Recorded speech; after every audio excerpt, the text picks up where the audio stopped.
ఆంధ్ర యూనివర్సిటీలో రిజిస్టర్ కార్యాలయం దగ్గర విద్యార్థులు ఆందోళన చేపట్టారు. యూనివర్సిటీ విద్యార్థుల సమస్యలు పరిష్కరించాలని కోరుతూ వీసీ రిజిస్టర్ కార్యాలయాన్ని ముట్టడించారు. వర్సిటీ కనీసం వసతులు కల్పించడాన్ని డిమాండ్ చేస్తూ వీసీ రాజశేఖర్ రాజీనామా చేయాలని డిమాండ్ చేశారు.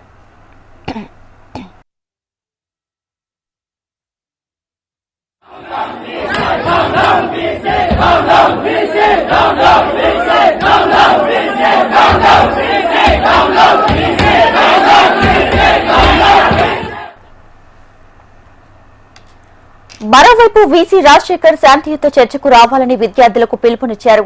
విద్యార్థుల సమస్యలు పరిష్కరించడానికి సిద్ధంగా ఉన్నామని తెలిపారు. తాను ఎందుకు రాజీనామా చేయాలని ప్రశ్నించారు. తాను వీసీగా ఛార్జ్ తీసుకుని 6 నెలలు మాత్రమే అయ్యిందన్నారు.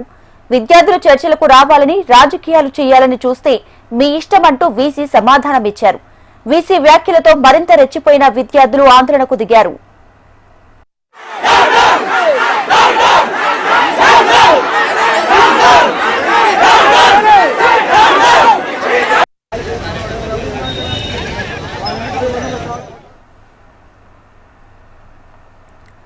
ఏయూలో విద్యార్థుల ఆందోళనపై అసెంబ్లీలో మంత్రి నారా లోకేష్ స్పందించారు. విద్యార్థులు చెప్పేది వినడానికి ప్రభుత్వం సిద్ధంగా ఉందని, ఏయూని టాప్ 100లో నిలపాలన్నదే ప్రభుత్వ లక్ష్యమని చెప్పారు.